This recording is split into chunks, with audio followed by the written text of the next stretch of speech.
Bienvenue à ce nouveau numéro de l'hebdo de l'éducation nationale et nouvelle citoyenneté à la une de votre magazine. 30 avril, les Congolaises et Congolais ont célébré la journée nationale de l'enseignement. Dans une adresse à la grande famille éducationnelle, la ministre de l'Éducation nationale, Raissa Malou, a loué les mérites des professionnels de la Craie Blanche. Vous l'écouterez dans ce magazine. Et puis, la Semaine mondiale d'action pour l'éducation à Kinshasa a été lancée officiellement par le ministère de l'Éducation nationale et de nouvelle citoyenneté, des assises initiées par la Coalition nationale de l'éducation pour tous Connect. L'heure est à l'évaluation du projet d'amélioration de la qualité de l'enseignement primaire. Toutes les parties prenantes se sont réunies pour une analyse profonde du PECIP en vue d'y apporter certaines améliorations significatives.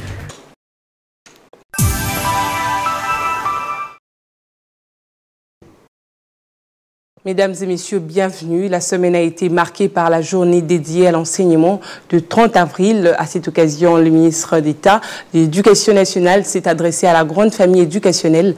Raissa Malou a, dès l'entame de son message, rendu hommage aux enseignantes et enseignants de la République, celles et ceux qui, dans les villes comme dans les villages, se lèvent chaque matin pour transmettre le savoir, éveiller l'esprit critique et forger les consciences en l'écoute. Aujourd'hui, 30 avril 2025, nous célébrons la Journée nationale de l'enseignement sous le thème « Éduquer pour transformer, former pour bâtir ». À travers ce thème, nous réaffirmons une vérité simple mais fondamentale. L'éducation est le premier chantier de toute transformation durable. Former, c'est bâtir des hommes et des femmes capables de façonner leur avenir et de construire la nation. À cette occasion, je rends un hommage appuyé à toutes celles et ceux qui, chaque jour, avec patience et abnégation, transmettent nos savoirs et valeurs dans nos écoles. Nos enseignants, nos chefs d'établissement, nos inspecteurs, nos cadres administratifs portent l'espérance de la République. Grâce à eux, et malgré les défis, notre école avance. Grâce à eux, l'idéal d'une éducation publique gratuite, inclusive et de qualité devient peu à peu une réalité.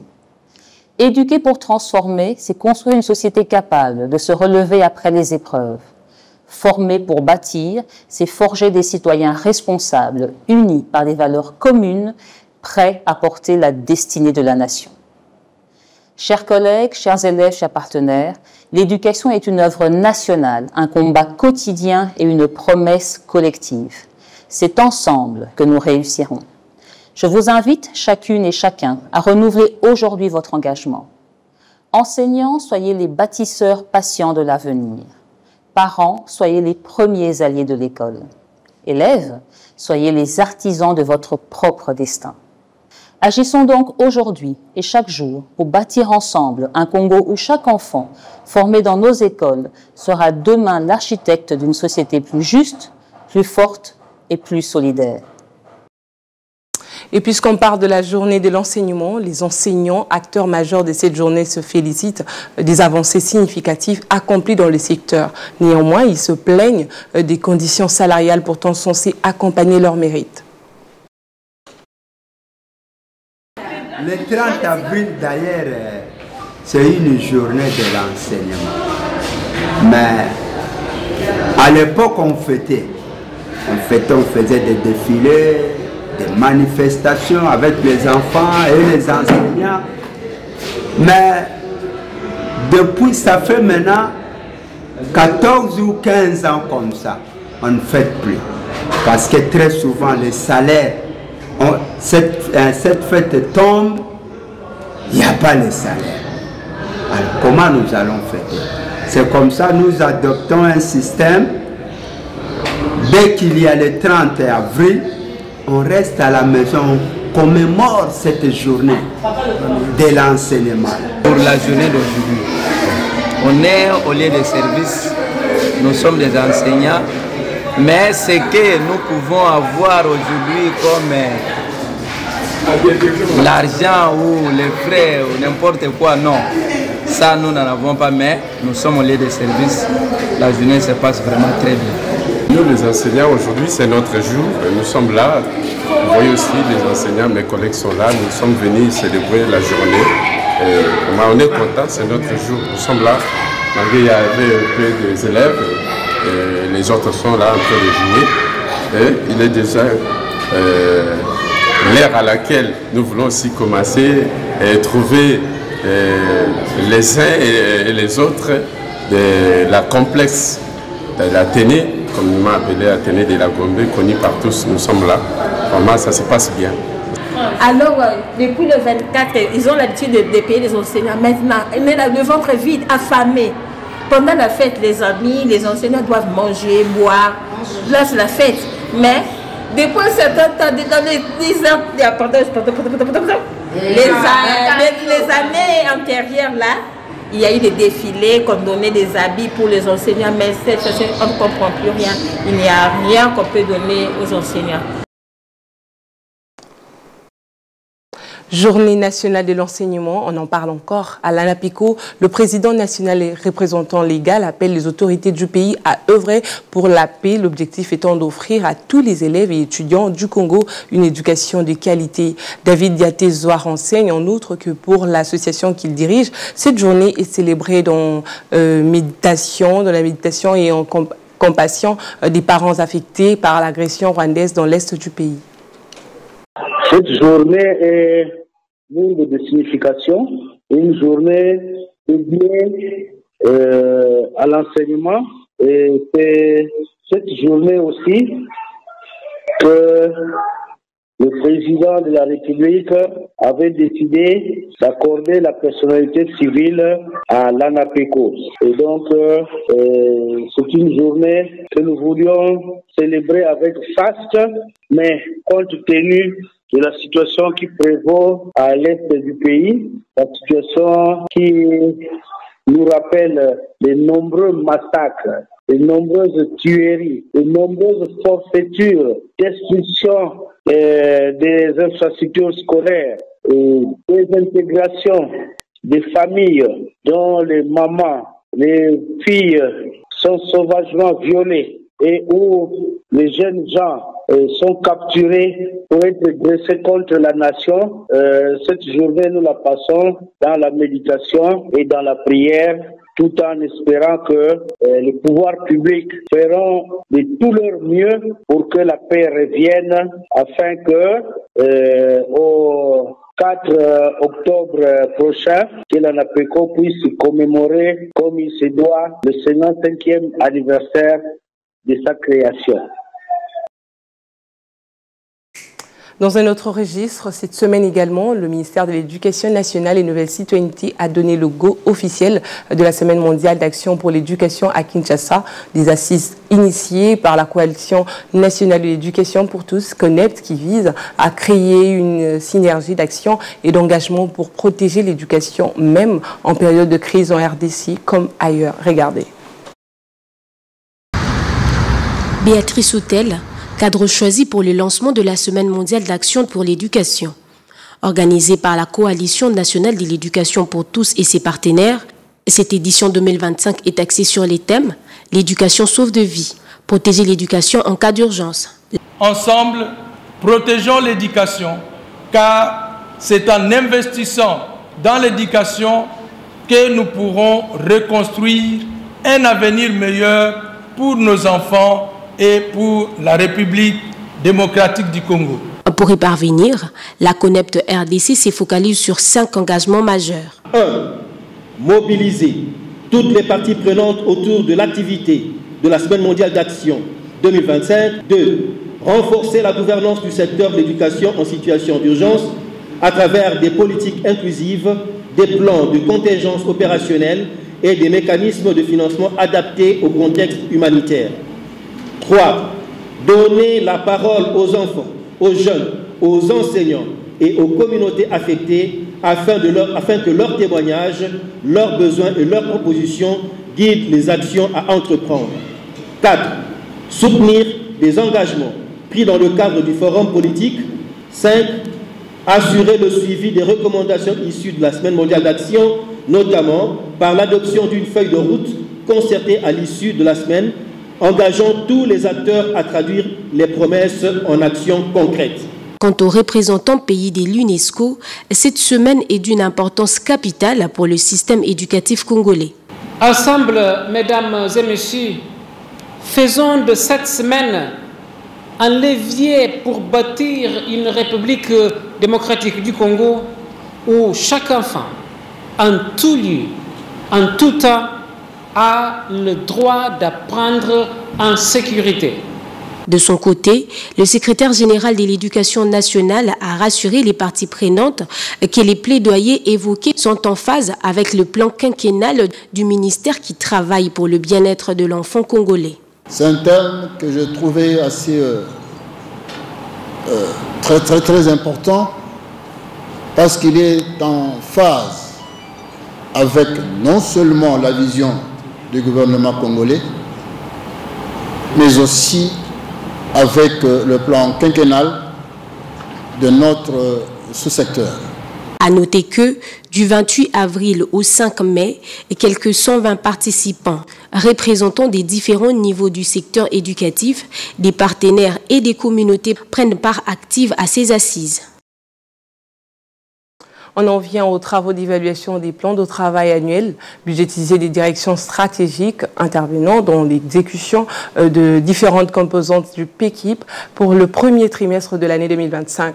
Ces assises réunissent autour de la mission du Bureau pays de la Banque mondiale en RDC, la cellule stratégique des projets et programmes du ministère des Finances, les directions stratégiques du ministère de l'Éducation nationale et l'équipe de coordination du PECIP.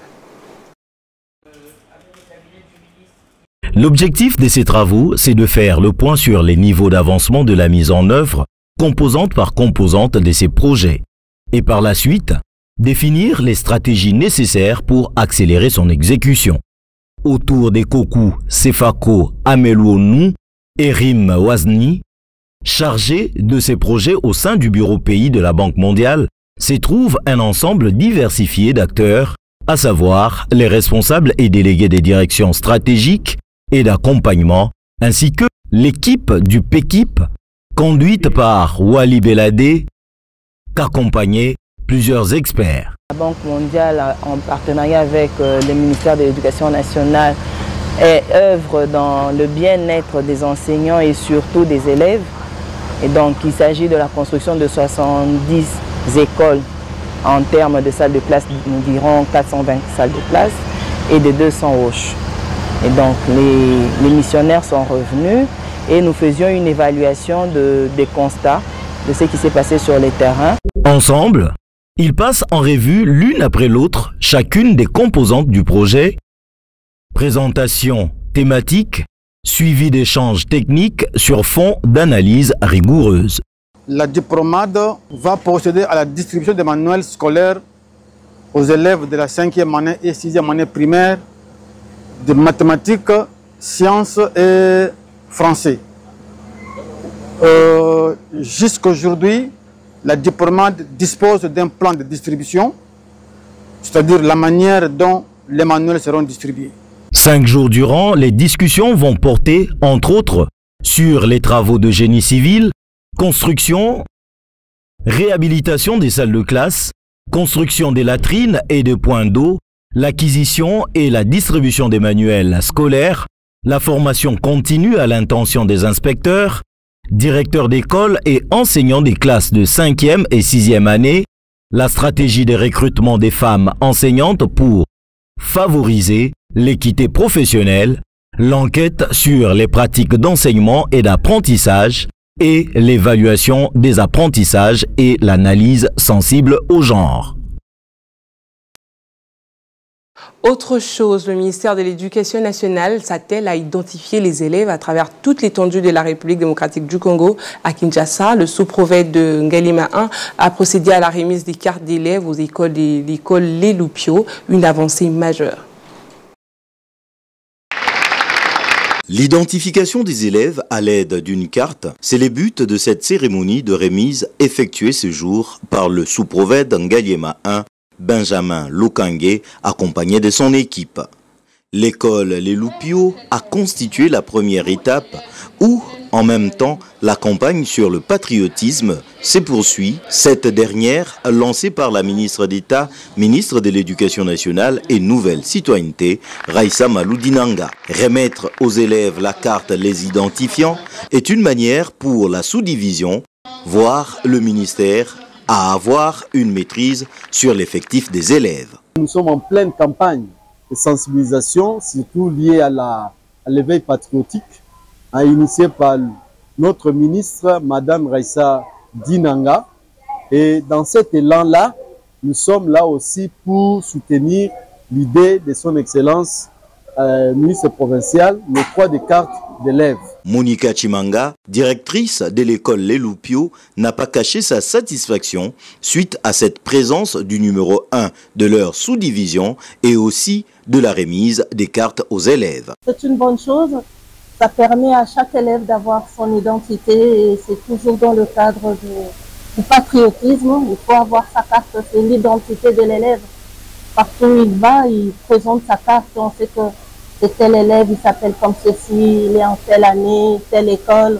Voilà, c'est une identité et c'est dans le cadre de l'éveil patriotique. Nous remercions le sous-prophète pour ça. Quant aux élèves, les impressions sont meilleures. Je trouve que cette initiative, c'est une marque de développement de notre pays et que je suis très reconnaissante que le ministère de l'Éducation puisse mettre en œuvre cette initiative pour pouvoir montrer que nous, élèves de la RDC, nous pouvons évoluer et faire évoluer aussi le pays. Je suis contente d'avoir aussi ma carte d'élève parce que pour moi, c'est une très bonne initiative que l'on nous reconnaisse tous tels que nous sommes élèves en nous donnant ces cartes d'élèves. Retenons que cette campagne concerne tous les élèves congolais, question de tous les identifier et avoir un contrôle sur leur effectif à travers le pays. Au Congo central, l'atelier de formation sur l'élaboration du plan d'action opérationnel intégrant l'approche genre au profit des acteurs éducatifs de cette région s'est clôturé sur une note satisfaisante initiée par la direction d'études et de la planification du ministère. 7 jours durant ont suffi à ces cadres et agents pour assimiler la matière. Tous les hauts cadres, les cadres et les agents des 3 provinces éducationnelles Congo central ont été outillés dans un atelier de formation sur l'élaboration du plan d'action opérationnel intégrant l'approche genre. Organisé par la direction d'études et planification sous la conduite du directeur de cette institution, Michel Lumengu. 7 jours durant, tous les contours qui lient cet outil de travail et qui constituent une ébauche pour l'amélioration de la qualité d'enseignement. Madame le prophète de la province éducationnelle Congo central 1, Marie-Salomé Boroto, a appelé tous les séminaristes à l'application de cette connaissance. Durant cette semaine, nous avons eu l'occasion d'explorer en profondeur plusieurs outils essentiels à la planification.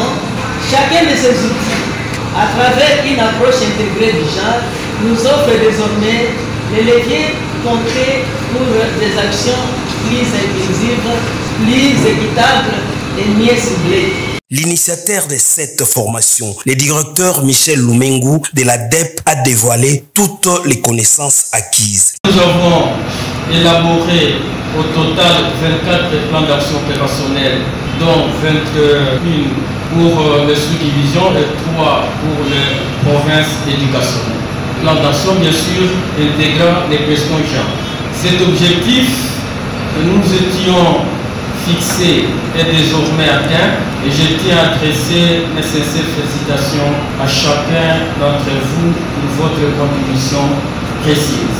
Un proverbe que nous connaissons tous dit, je cite, « Quand les racines sont profondes, l'arbre pousse droit ». Les conseillers du ministre provincial de l'Éducation avaient prononcé les discours de la clôture. Vous venez assurément d'être capabilisé à l'élaboration de plans d'action opérationnels intégrant. Direction Bokoro, où les infrastructures des écoles primaires Elikia Bokoro et Bokoro sont dans un état inquiétant. Après 100 ans d'existence, les chefs d'établissement de ces 2 écoles catholiques lancent un SOS aux autorités du pays afin de leur venir en aide. L'épée Elikia Bokoro ainsi que l'épée Bokoro tendent petit à petit à leur désintégration après leurs 100 ans d'existence dans cette partie du pays. Depuis leur création, ces deux bâtisses offrent une formation de qualité à plusieurs générations, aujourd'hui qui assument de nombreuses responsabilités au pays.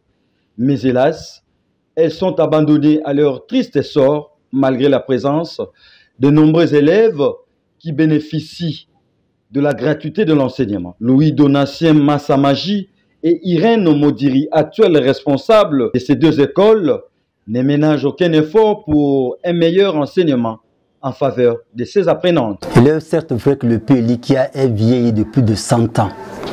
Et cette école d'ailleurs a formé des milliers d'intellectuels féminins de la province du Grand Bandundu.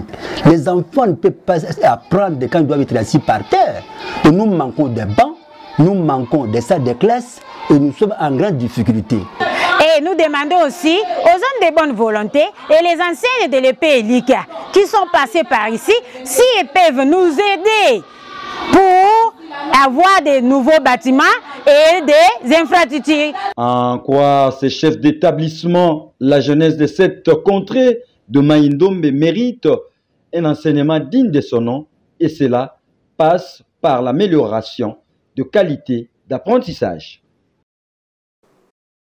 Clôturons avec le concours maths féminin qui est arrivé à son terme. La dernière étape s'est déroulée au complexe scolaire Cardinal Mosengo dans la commune des Limités. Une compétition co-organisée par la LISADEL et la direction de l'éducation à la vie courante parrainée par l'inspection générale de l'éducation nationale et RTL RDC. L'ambiance était bonne enfant. Toutes les jeunes filles étaient pétillantes de beauté et d'intelligence. Au total, 150 filles de la capitale congolaise ont affronté cette finale pour laquelle 100 lauréats bénéficieront des bourses d'études universitaires ainsi que d'autres prix. L'objectif étant d'éliminer les stéréotypes de la société selon lesquels les sexes sont l'apanage du sexe masculin. Vous avez des potentialités, vous avez des qualités, vous avez des têtes bien faites qui peuvent travailler les mathématiques. N'ayez pas peur, la place de la femme n'est pas à la cuisine et essayez d'enterrer tous les stéréotypes qu'on accorde à la femme. Vous pouvez être mieux, vous pouvez être ingénieur, mais si vous vous donnez. Alors ne restez pas dans vos maisons, n'ayez pas peur. Lorsqu'il y a des sensibilisations dans vos écoles pour le concours de maths au féminin, venez vous inscrire, allez voir vos autorités scolaires, inscrivez-vous massivement. Mais pour cette troisième phase, il y a des choses que j'ai pu voir en classe, oui, mais il y a des formules qui m'ont forcément vraiment échappé et j'ai dû laisser quelques numéros. Maintenant, je vais attendre de voir les résultats finaux, si je suis oui ou non passé pour la récompense. Aujourd'hui, nous sommes exactement à la troisième phase, donc la phase finale enfin. Et nous avons toutes les 150 filles qui se sont présentées avec plein de motivation. Et nous sommes heureux de voir l'engouement que cela a autour des écoles, autour des parents, des élèves qui les accompagnent. Et aussi, nous ne pouvons pas terminer ou clore ces chapitres de concours sans remercier toute la chaîne du secrétariat général à l'éducation nationale, de l'inspection générale ou encore la grande chaîne du ministère de l'éducation nationale et de la citoyenneté qui a permis à ce que tout se passe dans la quiétude possible avec la partie technique. Et aussi le partenaire RTL qui offre des bourses et qui a accompagné tant financièrement que techniquement toutes les phases du concours maths au féminin. On peut le voir par son engagement, la coordonnatrice est satisfaite de cette énième initiative qui prône l'égalité de genre, exactement comme le veut le plus grand champion de la masculinité positive en RDC, le chef de l'État, Félix-Antoine Tshisekedi. Ainsi s'achève votre magazine l'hebdo de l'éducation nationale. Excellente suite des programmes sur votre chaîne, la RT Éduc.